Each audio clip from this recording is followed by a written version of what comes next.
بعد الشكوى التي تقدمت بها أم وليد، تابعت محكمة الحراش يوم الخميس صاحب مصنع للعجائن يدعى ميم سين بتهمة تقليد علامة تجارية مسجلة، والتمس وكيل الجمهورية توقيع أقصى عقوبة في حق المتهم في إرجاء النطق بالحكم لتاريخ لاحق في هذه القضية التي تعود إلى سنة 2021. من جهته طالب دفاع أم وليد بقبول تأسس موكلته طرفا مدنيا في الملف، وإلزام المتهم بدفع مليار سنتيم كتعويض عن الضرر مع استرداد مبلغ الكفالة.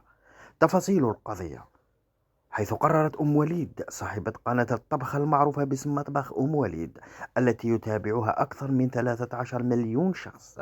توجيه إعذار عن طريق محضر قضائي بتاريخ 20 أبريل 2021 لصاحب مصنع العجائن المدعو ميمسين، وذلك من أجل سحب منتوج الديول الذي يحمل اسم أم وليد، وطلبت منه التوقف عن إنتاجه وعدم استغلال اسم شهرتها.